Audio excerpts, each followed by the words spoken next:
Welcome Yes. everyone to our student panel. The floor is yours, centering student voice. So we have an amazing panel here that's going to be moderated by Angelina Lorenzo. And we have two amazing students from the Urban Assembly School for Collaborative Healthcare. So first I'm going to introduce our moderator, and I am going to read a little bit about her bio. But first I want to say one reason why we asked her to moderate the student panels because she is an alum of Urban Assembly Schools. And we just thought if we're talking about the floor is yours, centering student voice, it would be perfect to have somebody who now works at the Urban Assembly but attended Urban Assembly Schools when she was in high school. So I'm just going to read a little bit of her bio. Angelina Lorenzo graduated from the Urban Assembly School for Wildlife Conservation in 2014, and she earned her BS in Public Affairs from Baruch College in 2018. From 2004 to 2018, she participated in the UA's Bridge to College program, first as a coach and then as a coordinator. In her current role, she supports UA alumni through our texting campaign, assists with the implementation of Bridge to College, and develops tools and resources that alumni and Bridge coaches use to navigate their post-secondary lives. So without further ado, I'm going to turn the floor over to Angelina Lorenzo so that she can moderate this panel and introduce students. Angelina, the floor is yours. Hello. Thank you, Brandon, for that introduction. You guys can hear me all right. Yes, I just need a thumbs up somehow in the chat. But hello. So I want to thank you all for joining us. And I want to thank our panelists for joining us as well. For those participants who are joining, just wanted to let you know, that we are going to be monitoring the Q&A as well. So if you want to add there's a Q&A function on the top right. You can also write your questions in the chat. We'll have space for questions towards the end of the panel. And obviously throughout the session, please feel free to engage with us through the chat. And so, without further ado, we'll start and we'll have our lovely panelists introduce themselves. So you can start with your name, your grade, your school, and if you were a fruit, which would you be and why? And we can start with Anna. Hi guys, my name is Anastasia Morris, and I'm a senior here at the Urban Assembly School for Collaborative Healthcare. And if I were a fruit, I would be a coulis plum, and that's a plum in Jamaica. And I say that because they're small and sweet, and the trees is like 40 feet high. They're hard to reach, but I think that's fits me too. But they're small and sweet. So that would be a fruit of mine. Awesome. And go ahead, Ash, if you want to introduce yourself as well. Hello, my name is Ashton Morris. I'm a student here at the Urban Assembly School for Collaborative Healthcare. And if I were a fruit, I would be a jackfruit. And fun fact, it's also the largest fruit on the planet. And I would say I'm this fruit because it has a hard and rough exterior, but on the inside it's soft and sweet. So with a difficult outer layer to open, and you find a sweet core, I feel like that would perfectly describe the type of person I am.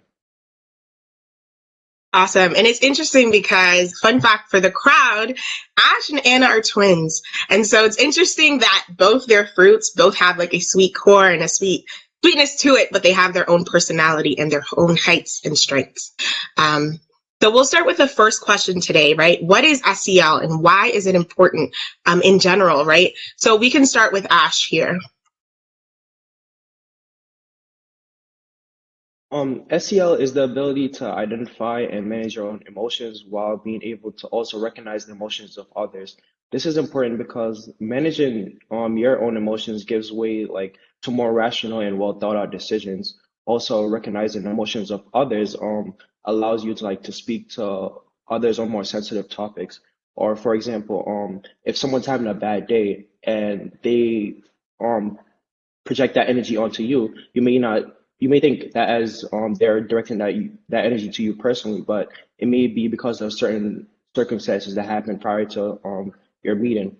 So being able to know when someone is feeling down or happy can make a big difference on the way you interact with each other. Yeah, right. Self-awareness. It's real key. Anna, go ahead and answer. What is SEL and why is it important? To me, SEL, in my opinion, involves learning how to communicate in the social settings and controlling those emotions. It's important because students who are exposed to social emotional learning, like my brother and I, we're able to recognize our mental health, identify healthy and toxic relationship, the type of people we should be around, and we're more resilient when faced with certain challenges. Thank you both, right? So SEL is balance, it's self-awareness, it's recognizing the good things and the bad things in your relationships, understanding your emotions. I love that. So let's consider your definitions of SEL and its importance, right? And how does this conference theme, all learning is social and emotional, relate to you and your experience with social emotional learning? And we can start with Ash here.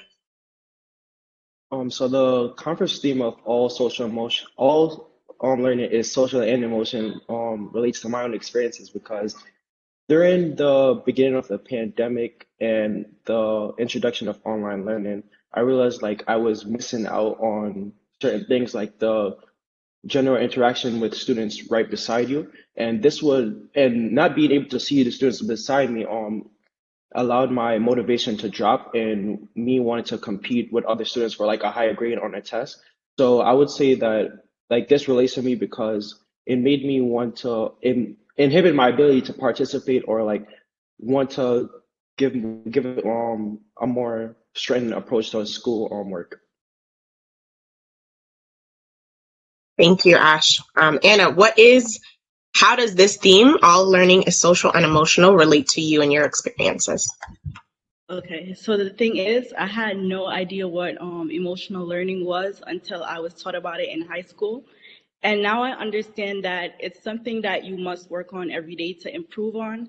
And I've also realized that my daily experiences, like the smallest things that I go through, is based on STL.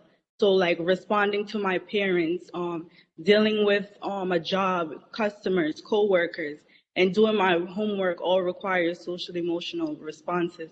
So I try to use my experiences to react in a way that an emotional, intelligent person would.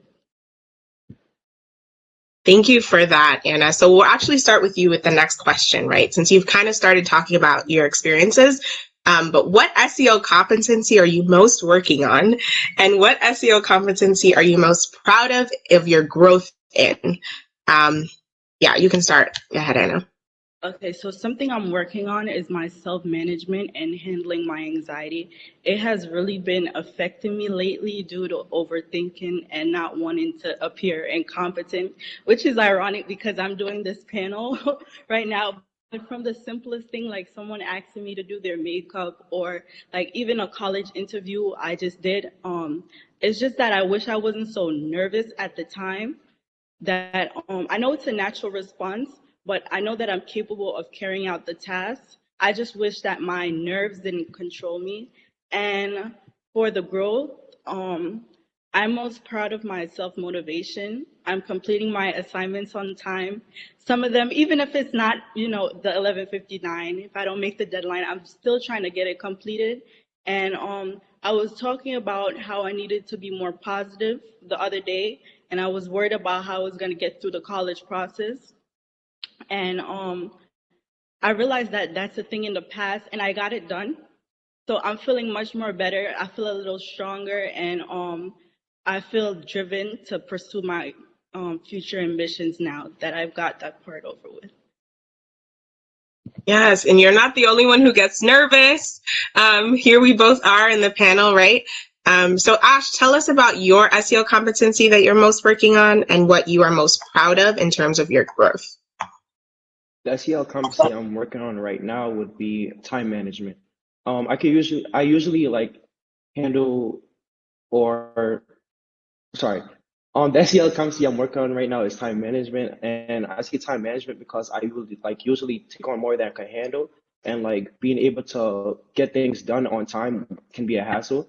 So to combat this, I would schedule like when I want to do things. For example, this panel, I would put down on all my reminders on my calendar. So like I would know like this is something that has to be done. This cannot be missed. And just being able to like to know when you have to do things like makes a difference in how you get things done and like how prepared you are for your day. And the SEL competency I'm most proud of my growth in would be optimistic thinking. And at the start of the school year, I was very unsure like what my future would hold and if I was ready for college. And my confidence was shot. Like I had no faith in myself to move on to secondary education. But thanks to me trusting the college process and just believing that it'll get done somehow, some way that I was able to like break through and commit to college in time, and I feel like I'm more prepared for the future. So I'm just happy like to say that I'm able to like have a more optimistic outlook towards my future. That's awesome. And as as my role here at the Urban Assembly supporting the alums after they graduate high school, I'm really looking forward to see how you guys do after you graduate. So the next question is, I'm an alum who works with alums, and Ash mentioned working with time management, and it's actually something that a lot of our alums struggle with. So I'm going to ask you guys, right? How are you working with that skill already, given that now we're virtual and things have been harder? So Ash, you started to talk about your experience with that. So I'm going to start with you here, right? So how are you working on time management already, given the difficulties of the remote world? So with the remote world and online learning, um classes like are essential and like getting to your classes on time, especially since you're not walking into a room, like it's much more easily, but you can miss it because you could oversleep or um have something else to do that day. So like as I was saying, like scheduling is very important for me during my days because a lot of things may happen or come up. So being able to know like what you have to do and when to complete assignments is a big part of like getting things done for me and managing my time properly. Yeah, for sure. So what about you, Anna? How do you work with time management given our remote world? Okay, so for me, like I was saying, I have been having anxiety lately, and my classmate who has anxiety as well, she's been advising me to take it your days one day at a time because like looking at the whole list, it could cause you to go like crazy, like seeing the amount of things that you have to do.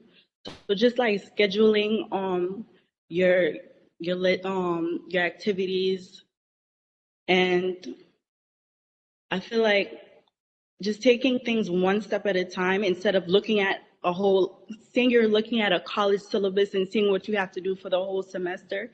um, just look at it one at a time, check off what you done. So I feel like that would make me feel better to keep going. I feel better now, so I'm gonna keep taking it, one step at a time.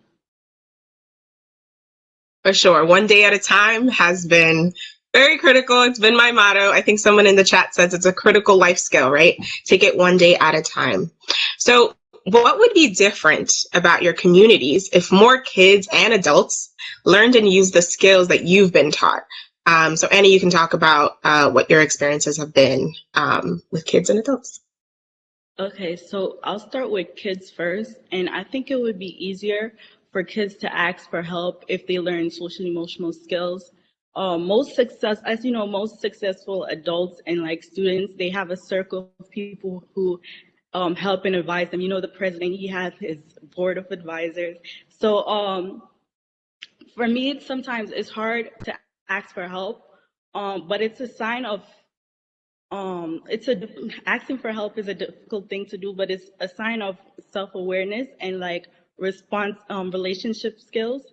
With those skills, we would already have people around us in our corner who can help us because we've already established those relationships with those STL skills. And parents, partially mine, I have Caribbean parents, and sometimes they don't believe in their children suffering from mental health.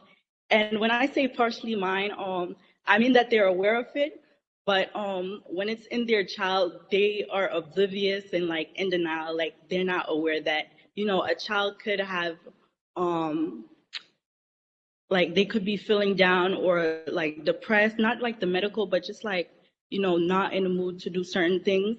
And I don't mean to attack them, but like instead of calling us like lazy and ungrateful because we have a roof over our heads, if like more adults recognize that their child is feeling down and depressed, they would probably know how to help us cope and even sometimes support us just for a little bit or like bring attention to it. And I feel like that's sometimes going back to like asking for help. I feel like that's why we have such a problem with asking for help because we're not used to receiving it as much. I'm not saying like most people, but like in general. It's hard for us to ask for help because we don't really receive it that much. Or like we don't know, like they don't know how to help us in that situation. Yeah, I think being more supportive is definitely important. Something that you mentioned. So, Ash, what would be different about your communities if more kids and adults learned and used the skills you've been taught? If more kids or students were able to like learn the skills that I've been taught here at like somewhere like the Urban Assembly School, they'll be able to have more opportunities and be able to like Anna said, ask for help. Like those type of skills like may seem meaningless, but they're actually like a big help to someone that is in need of it. Like for example, inner city kids that are sometimes like had a tougher upbringings or or at a disadvantage because of it, don't really know like how to get out of this cycle because they haven't been taught like small but necessary skills that are essential for them to succeed in like the real world or trying to get a job. And for adults, like Anna said, I also have Caribbean parents, and ageism is a big problem when it comes to certain topics. And our parents would sometimes deny the knowledge that we know because of our age, and say that you're not old enough or you don't have enough wisdoms to give a proper answer. And them being able to understand that age is a number, not just something that represents us. Them be able to see that we're much more than our age will allow them to like have better insight on like the things that the kids do or what we know, and also be able to like have better relationships with our parents because we're able to have these strong one-on-one conversations that don't block us just because we're underage. Yeah, there's power in knowledge, right? No matter how old or young you are, right? Thank you for bringing both of your experiences. Now let's talk about your school, right? How does your school support social emotional development, and how does that help you solve problems? Oh, so you Matt, want Anna, you go to ahead, Anna. yeah. So urban, I'm here right now. It's more than a school community. It's more like a family because of the relationship that we form with each other. I feel like most of our teachers have like distinctive and healthy personality, and they all have something to contribute. So most of my classmates, they love their teacher. And I don't want to sound biased, but like they generally have a positive relationship with each other. So our teachers, they discuss current issues that directly impact us before, after, during class. They just create a little small space for us to, share our thoughts. Things such as like the George Floyd situation, Asian lives, the LGBTQ plus community, and other social justice movement. In order to raise awareness and like get an insight on like how we're feeling. And like they create a space for my classmates to share like their sides of the stories. It's like they're shaping us to be more open-minded, like, and respectful vocal adults. Yeah, young adults. Yeah, I think there is SEO has to be connected to what's happening in the real world. Like it's how it's how you raise awareness. So Ash, tell us how does your school support your social emotional development, and how does that help you solve problems? Okay, so about me, I originally didn't start at the Urban Assembly School for Climate Healthcare. I was actually a transfer student in my freshman year. So at my previous high school, I was like shown little to no like student support in like the SEL category. So I really didn't have any attachment to the school. I just saw it as a place, oh, I wake up, go to school, come home. Like I wasn't in any clubs or joined any sports teams because like the interactions between the students and like or even the students and teachers like weren't really deep, or it's just a high and by thing because it was such a large school. But when I first came to Urban Assembly School for Collaborative Healthcare, it was an eye opener because they had certain groups and people that would try to get you out this shell and introduce you to others. And a program that's here at the Urban Assembly School of Collaborative Healthcare is something called the Young Knights, and another program called the Young Nightingales. And the Young Knights is an all-male group, and the Young Nightingales is an all female group. And these groups teach us the importance of learning SEL skills, like I said, time management, getting to write proper emails, learning how to properly introduce yourselves to others. And groups like this are essential for like my well-being because like some schools are restricted by budgetary restrictions and other sorts of problems like student interactions and students not wanting to like get out their shells and participate in school programs. And these programs help students because like they bring you together and also introduce you to like what's more than what you're able to get done by yourselves. So I think like my school is very careful in like allowing students like to grow with others and not just by themselves. Thank you both. So I know that one of the ways that your schools develop social emotional learning and skills is an advisory. So Anna, can you tell us what is advisory, right? And then can you tell us how it's helped you remain connected to the school? Okay, so advisory is a class where like about 6 or 7 of my classmates, we share a personal space. That's where we learn about learn and improve our SEL skills.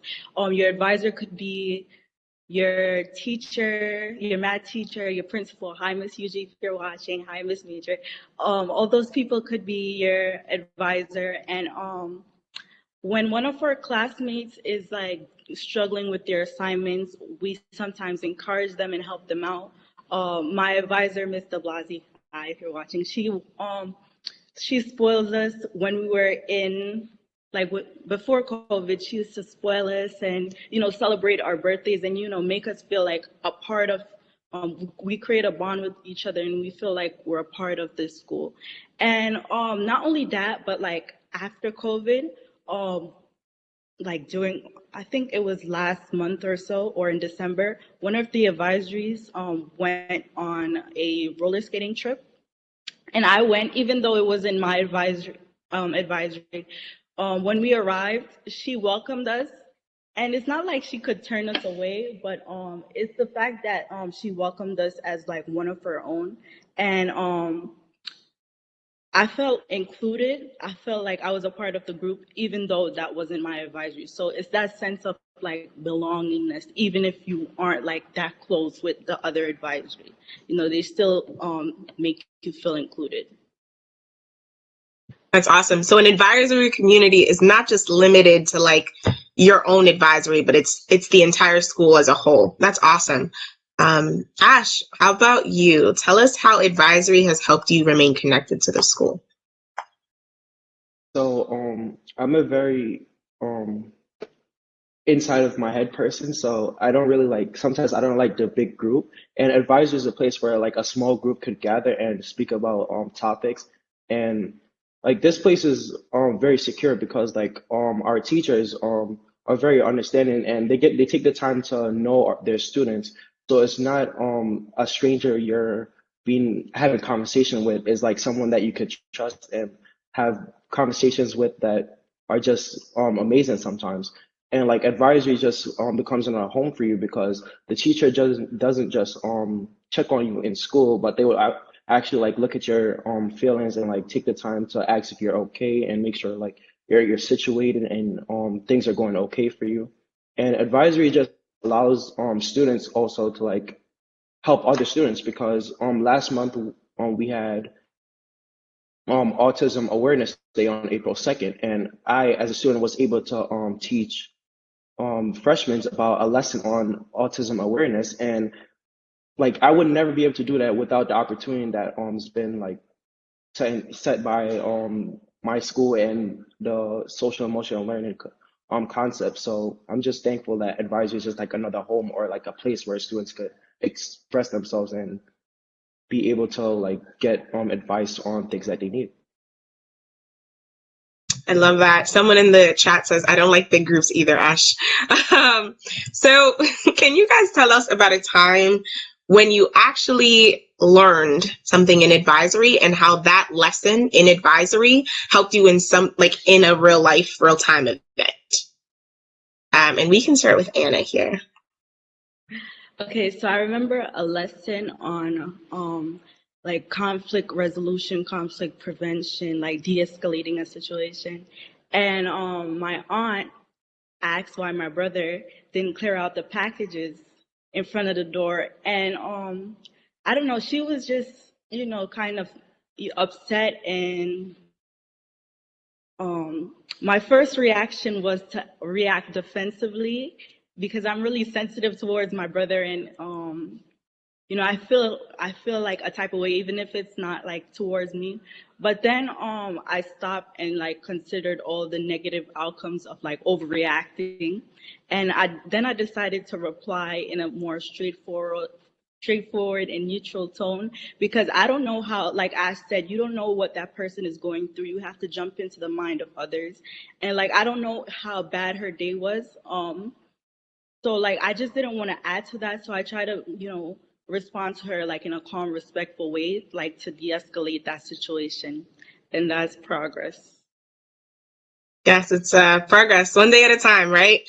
So right before I ask you'll answer this question, just want to remind everyone that the Q&A section is on the top right. So I do see a lot of questions. We will get to it as soon as Ash answers this question. But just wanted to remind the crowd. So Ash, how about you tell us about a time that you use a lesson learned in advisory? So a quick story of a close friend of mine, who's also a part of the LGBTQ plus community, was being like spoken about in a negative light, and this was behind their back, and I didn't appreciate that because not it wasn't just because we were friends, it's because like this person's a great asset like to the school as a student, and plus like he contributes to his community and the school culture as a overall. And my school and our advisory teaches us like to be tolerant, and you should speak up for others, and not discriminate just because of certain things that makes them who they are. And like school is supposed to be a place where you feel comfortable and you're able to be yourself with even if society doesn't accept you for who you are. So I felt like that me speaking up for my friend and showing that I accept them was like something that I needed to do, because like it's important like for us to like have empathy for others and just think of each other as we're all human and we're all here to stay, so why not accept each other? Yeah, I want to thank you guys for your responses, for being here. We're not done yet, right? There are a couple of questions from the crowd. But before I even get to the questions, I don't know if you guys have been seeing, I just wanted to kind of reiterate the energy in the chat. You guys have been doing amazing, a lot of great compliments, and a lot of great insight from the crowd as well. So we can start with Angela Wang's question, right? So how do you see SEL skills may help with amplifying youth voice and facilitating social awareness? And can any one of us answer that question? Yeah, however you want to kind of hop onto it. I'll say it again. Okay. So how do you see, you got it? Yeah, you can repeat it for me. Okay, cool. How do you see SEL skills may help with amplifying youth voice and facilitating social awareness? Okay, so I know that like the Gen Z is very like active with social justice, because we're being taught those skills. And I know, for example, like the Asian community, we watch a lot of you know Asian movies, we watch a lot of anime. And I feel like for us to be like, I know that their community doesn't speak up about certain things. They believe that if they stay quiet, the situation is gonna be left alone. But as we could see that staying quiet is not going to do anything. So it's like for our responsibilities, those who like have those resources and like have a voice to speak up for them, because you know we are like all in this together. And when it was the Black Lives Matter movement, you just didn't see like Black people or one group of people. You saw everyone speak for each other. So I feel like because we have those resources, and we all are going through something together, we can speak up for one another. Thank you, Anna. So we have a related question. So I don't know if Ash, maybe you want to hop on the second one. Either or matter. It doesn't really matter, I think. So this is from Esther Coleman. It says, you mentioned George Floyd. Has understanding the principles of SEL helped you in managing racial conflict and or your emotions around the topic of race, not only in school, but in your everyday life? And if so, how? I'll take this question. So the with SEO skills, like it's an everyday thing. So I wouldn't say that just one thing has helped me like to understand the concept of what's happened over the past with the riots and the protests about George Floyd's death. And so what has actually helped me was being able to speak about this in advisory, because it was a lot of misinformation being passed around, and being able to hear from like credible sources and being able to speak about like what we thought about like if what happened was right or wrong, like allowed us like to understand and have our own voices on the matter. Thank you, Ash. So I have another question from Erica. I apologize that I don't have your last name, but it's what's the most effective way staff can help to reinforce the SEL competencies, right? So what types of lessons are the most impactful? And I'd love for you guys, if you both have an answer to this, because it might be very different. So I guess we can start with Anna, and then Ash, you can go ahead and answer right after. Okay, so like my school and like in our advisories, we have lessons on like time management, lessons on how to rest and meditation. And you would just think like I was just watching the lesson. I was like, do I really need a lesson on how to rest? But it's like it's really helpful because these are things that we need to take time out of our day to do and relax and calm down, because it's a lot going on. We have lessons on drugs and substance abuse. Um, they provide us with information in real life scenarios to help us in real life. And I try to retain as much information as possible because these situations can help us in real life. And for me, I would say like my emotional state is like a car check engine. Like I wouldn't know what's wrong unless like it pops up. And like in advisory, like we would take these surveys that shows us like or give us an insight on like what's wrong or like what areas we're lacking in, and being able to see those results like gives me an understanding or like an idea of like what's wrong with me. For example, with the time management, I never really knew like I had that much of a problem with managing my time and setting things aside. But being able to see those results from the surveys and tests that we take, like I'm able to like actually find out what's wrong with me. But not what's wrong with me, but like what I could improve on. Yeah, Ash, I think that resonated with me so much. Like a car engine, I won't know what's wrong until it pops up. That's why we have to listen to our bodies. And that lesson on rest, the chat has also agreed we all need it. So this question is from Marissa Camacho. So, recognizing that we are all from different education levels. So what advice and tips about SEL would you give to elementary children? I think whoever feels more comfortable answering this works.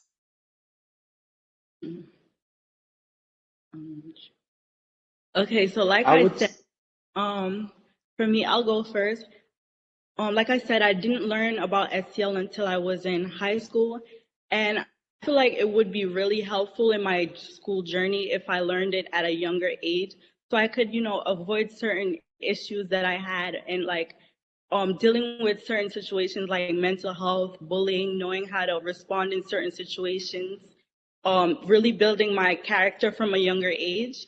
Not saying that my character isn't, good right now, but I feel like once we learn about it earlier, we were able to more, like develop it early on. So we have a better scenario when we get older.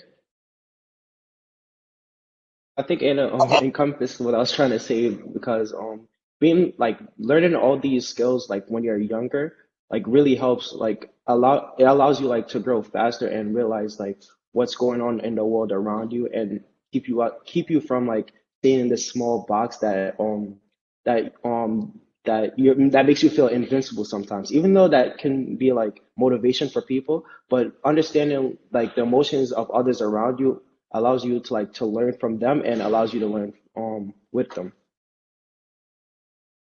I love that. Starting young really is it stamps it. It stamps it for life. So there's this question on how has SEL, and this is from Jalissa Vines. She's on my team, y'all. So how has SEL informed what you want to do for a living in the future, if at all? We can start with Ash here, actually. So my career goal from for a little while now has been to become a private pilot. And that takes a lot of focus and drive of to know like what exactly you want to do and like um know like how what it takes to get there. And SEL has helped me with that because as again like self-management and scheduling, like knowing like being able to know what you want and what you want to do is really um like it lifts all this weight off your shoulder. Like when I committed to college and I knew like this is where I'm going in a couple months, like the weight has been lifted across from my shoulders. So I'm just what I'm trying to say is like being like time management and all these SEO competencies like really like boosts your mental health and like knowing like what you want. Like it's just so much that it could do for you. And for me, I do it like based off my personality and like, additional STL skills. So I know that I want to do public health. Probably like I would start at nursing and then go into public health. And I have like a very compassionate personality, a motherly personality. So I could just see myself working like not only in the US but around the world. And I feel like knowing who you are and like what you could tolerate is important for like your future job, because if you know you can't tolerate certain things and dealing with certain patients, SEL skills can help you with those. SEL skills can help you with those type of situations and like dealing with patients, I guess. Yeah. Yeah, it's a people business, international business. Okay, so this question is from Dido Bala, and I apologize if I'm saying your name wrong. But as a student, did you initially struggle to understand what SEL is and why it's important? This is kind of twofold. And how can we help kids who don't seem to understand or see the value of SEL? And we can start with Ash here. Like in I was first introduced to SEL in high school as well, so I really didn't understand the whole concept of it because when you hear these three words, social emotional learning, like you think of it as some complicated phrase, but as we say, like it's something that we do every day. It's a part of our lives. So these small things add to the concept of social emotional learning. And you said the second part of the question was how can we you please Yeah, repeat that? yep. How can we help kids who don't seem to understand or see the value of SEO? And I would say we can help them by first show introducing them like what are like some aspects of it like the competencies